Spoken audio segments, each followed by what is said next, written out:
तो नाभि के द्वारा आप बहुत सी बीमारियों को दूर कर सकते हो अगर नाभि के बारे में जानकर। खाली एक इंसान नाभि देखना भी सीख जाए सही ढंग से तो वो करीबन 15-20 बीमारी लाइलाज ठीक कर सकता है सिर्फ नाभि के द्वारा भी। नाभि को खाली पेट बार बार रगड़ोगे मसलोगे तो उसके अंदर दबाव बन के परमानेंटली वो कमजोर होकर खराब हो जाती है। खराब होने से या तो आपको हार्ट को खराब करेगी या लंग्स को खराब करेगी या कमर जाएगा घुटना, मतलब कुछ भी शरीर का सत्यानाश कर सकती है। इसलिए इसको कभी भी खाली पेट बिल्कुल ना दिखाए, ये मेरी आपसे गुजारिश है। किसी को मैंने देखा मेरे जो रोजमर्रा की जिंदगी में जो मैं यहाँ पे उपचार करता हूँ, मेरे पास बहुत से लोग आते हैं, घुटने में दर्द मिलता है, कमर में दर्द और पैरों में दर्द, और उनकी सिर्फ नाभि ठीक करता हूँ, उनका घुटने का दर्द चला जाता है, पैरों का दर्द और कमर का दर्द। नमस्कार दोस्तों, मेरे साथ हैं हरिकेश चौहान जी। ये नाड़ी परीक्षण और आयुर्वेद के गहन जानकार हैं और नाड़ी परीक्षण से लोगों के रोगों का सही कारण पता करते हैं और फिर कारगर इलाज करके उनके रोग ठीक करते हैं। हमने इनके कुछ वीडियो पहले दिखाए थे। आपको बता दें कि इनका मोटिव ये है कि जो नाड़ी परीक्षण की विधा है वो जो लुप्त होती जा रही है वो आगे बढ़े, और आयुर्वेद का बेस जो है वो नाड़ी परीक्षण है। मतलब कि आयुर्वेद की चिकित्सा लेने से पहले नाड़ी का सही परीक्षण करना जरूरी है, तभी उसकी सही चिकित्सा हो पाती है, इनका कहना है। तो आज इनका वीडियो है नाभि हिलने पर, जिसे लोकल भाषा में धरण डिगना भी कहते हैं और भी अलग अलग उसके नाम से पुकारा जाता है। और हिंदी में आप समझे तो नाभि जो है, नाभि हिलना, वो उसके बारे में बताएंगे कि वो बहुत गलत तरीके से उसकी टेस्टिंग की जाती है, उसका इलाज किया जाता है, उससे नुकसान होता है। सही तरीका बहुत आसान है जो घर पर कर सकते हैं, वो क्या है जानते हैं हरकेश जी से। आपको बता दें, हरकेश जी को दिखता नहीं है लेकिन हौसला नहीं छोड़ा। आयुर्वेद की पढ़ाई की, नाड़ी परीक्षण का अध्ययन किया और आज सफलतापूर्वक बिना लगभग नगण्य दवाइयों से गंभीर बीमारियों का भी इलाज करते हैं। तो आज इनसे नाभि के बारे में बात करेंगे। इनका कहना है कि नाभि डिगने से या जिसे कथित तौर से कई प्रॉब्लम होती है, लेकिन उसका इलाज बहुत आसान है। क्या है वो, चलिए जानते हैं हरकेश जी। टेक्निकल फार्मिंग चैनल को सब्सक्राइब करें और बेल आइकन भी दबाएं ताकि आगे आने वाले वीडियो की नोटिफिकेशन आपको मिलती रहे। नमस्कार जी। नमस्कार सर जी। आपने बताया कि जो नाभि है वो हिलती है, जिसे कहते हैं, उसका जो लोग कई बार मालिश करवाते हैं पेट की या और इलाज करवाते हैं, सही तरीका क्या है? सबसे पहले बताइए, नाभि हिलना एक्चुअली प्रॉब्लम क्या है? नाभि क्या है? हमारे शरीर का आधार है। जैसे आयुर्वेद का आधार नाड़ी परीक्षण है, वैसे हमारे शरीर का आधार नाभि है। नाभि से अगर आप एक रस्सी के द्वारा नापो तो जितना ही शरीर ऊपर है उतना ही नीचे है, मतलब बीच का केंद्र बिंदु है। इसको अमृत कलश भी बोला जाता है। आयुर्वेद में इसका नाम मणिपुर चक्कर है, कहीं भी नाभि चक्कर नहीं लिखा हुआ। कि मणिपुर मतलब हमारे पूरे शरीर की ताकत यहीं से ही जनरेट होती है। जब शुरू में एक भ्रूण गर्भ में जाता है तो सबसे पहले नाभि का ही क्षेत्र विकसित होता है, जिसे हम धरण बोलते हैं लोकल वर्ड में। उसी के द्वारा उसको ओढ़नाल भी बोल दिया जाता है, इंग्लिश में उसको अम्बिलिकल कोर बोलते हैं। तो उसी के द्वारा बच्चा जो पेट में गर्भ में होता है तो खाना लेता है और बाहर निकालता है। कुछ भी लगा लो, सब कुछ, ऑक्सीजन भी लेना, सांस भी लेना, आपके दिल की धड़कन का, खाना पीना, लेटरिन पेशाब, सब कुछ एक हमारी नाभि ही करती है, जिसे हम ओढ़नाल बोल देते हैं। और मजे की बात देखो, सबसे पहले गर्भ में यही जाता है और मरणोपरांत 6 घंटे तक भी हमारे शरीर में धड़कती रहती है।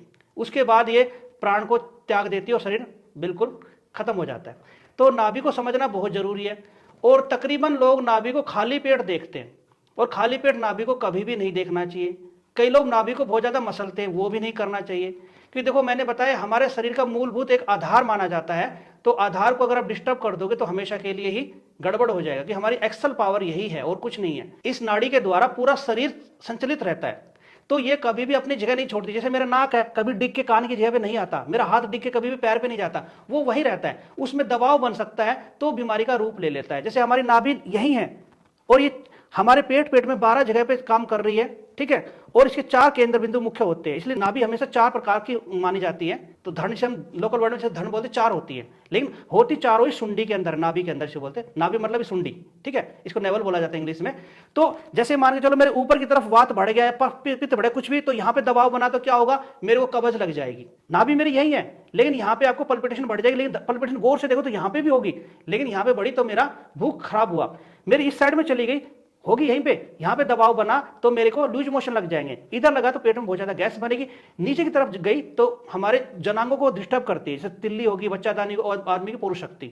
लेकिन होती है यहीं पे, बस उसका दबाव ऊपर नीचे हो जाता है। जैसे एक पाइप है, पाइप को आप दबा लो तो पानी आगे नहीं बहेगा, तो तो वो चीज़ है। तो गैस की प्रकृति बढ़ने से, पित्त की प्रकृति बढ़ने से ही हमारी नाभि डिस्टर्ब होती है और कुछ नहीं है, होती वहीं पे, वो कभी भी खिसकती नहीं है। दूसरा, हम नाभि को इस तरह से धागे से नापते हैं, वो भी एक बहुत गलत प्रक्रिया है, नहीं देखना चाहिए, क्योंकि इस साइड हमारा लेफ्ट साइड में हमारा हार्ट होता है और इस साइड में हमारा फेफड़े होते हैं, लंग्स। तो हमेशा हार्ट साइड की निपल पोन, हमेशा जो निपल होती है वो ऊपर होती है, तो उसको डायग्नोज करने का ये तरीका भी बिल्कुल गलत नहीं, कोई साइंटिफिक नहीं है। सबसे बढ़िया तरीका है कि हमारे शरीर में चंद्र रेखा और सूर्य रेखा होती है। नाभि देखने का तरीका क्या है, आप अपने हाथों को पहले अच्छी तरह से रब कीजिए, करने के बाद अपने फिंगर्स को ऐसे चेक कीजिए, आपकी लास्ट वाली उंगली की चंद्र रेखा आपस में मिलनी चाहिए। अगर मिल गई तो समझो सही है। मान के चलो मेरी ये उंगली नहीं मिल रही, मतलब मेरी लेफ्ट उंगली छोटी है, इट मीन समझो मेरी नाभि लेफ्ट साइड की तरफ गई हुई है, मतलब नाभि तो यही है लेकिन यहाँ पे दबाव बन गया। तो फिर हम क्या करेंगे, या तो आप क्या करो, मुट्ठी बंद करके यहाँ से हाथ पकड़ो, हाथ को 8-10 बार से झटका मारो, उस वक्त नाप के देखिए आपकी धड़ बिल्कुल बराबर मिलेगी। ये भी ना समझ में आया तो उंगली को ऐसे पकड़ खींच लीजिए, आपकी धड़ बिल्कुल वहीं पे आ जाएगी। दूसरा, बहुत ज्यादा आपकी डिस्टर्ब रहे तो आप प्राण मुद्रा लगाइए रोजाना 15-20 मिनट, आपकी हमेशा के लिए धड़ नॉर्मल हो जाएगी। तीसरा तरीका, आपको धड़ बैलेंस करने के लिए कोई भी रुई ले लीजिए, ईयर प्लग ले लीजिए। हमारा जो सीधा एरिया होता है ये होता है सूर्य नाड़ी, और यहाँ पे होती है चंद्र नाड़ी। मतलब शरीर में जब गर्मी बनती है तो नाभि सरकती है, उसकी गर्मी कम कर दो, नाभि अपने आप नॉर्मल आ जाती है, मतलब उसमें दबाव बढ़ जाता है पेट में कहीं भी।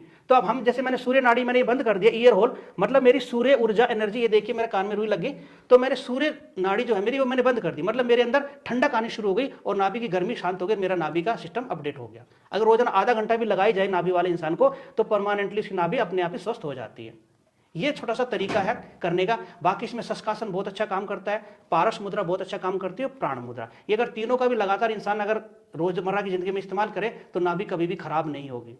अब खाली पेट धड़ क्यों नहीं देखनी, जैसे आपके पास कोई मोटरसाइकिल है, गाड़ी है, अगर उसका इंजन ऑयल निकालने के बाद में बोलो इसको स्टार्ट करो तो बार बार स्टार्ट करोगे तो वो इंजन सीज हो जाता है। उसी तरह से अगर नाड़ी को, नाभि को खाली पेट बार बार रगड़ोगे, मसलोगे तो उसके अंदर दबाव बन के परमानेंटली वो कमजोर होकर खराब हो जाती है। खराब होने से या तो आपको हार्ट को खराब करेगी, या लंग्स को खराब करेगी, या कमर जाएगा, घुटना, मतलब कुछ भी शरीर का सत्यानाश कर सकती है। इसलिए इसको कभी भी खाली पेट बिल्कुल ना दिखाए, ये मेरी आपसे गुजारिश है। हमेशा इसको भरे पेट ही दिखाना चाहिए अगर कोई जानकार है तो, लेकिन इसको रगड़वाइए कभी मत।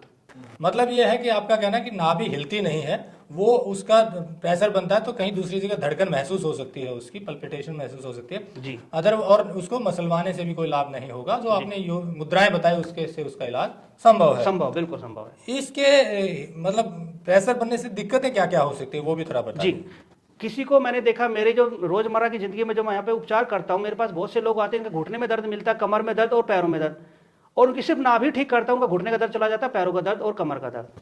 तो वो लोग परेशान रहते हैं, मेरे पास 10-10 साल से घूम रहे इधर उधर, उनकी कमर का दर्द ठीक नहीं हो रहा, और कमर के एक्सरे में सब कुछ नॉर्मल, एमआरआई में कोई दिक्कत नहीं है, ना ही तो कोई कैल्शियम की कमी है, ना ही वर्टिब्रा डिस्टर्ब है, मतलब मड़के नहीं सरके हुए। घुटने में कोई भी सिनोवियल फ्लूइड, मतलब बोलते ग्रीस, वो भी कम नहीं है, बिल्कुल लचीले, लेकिन फिर भी घुटने में दर्द है।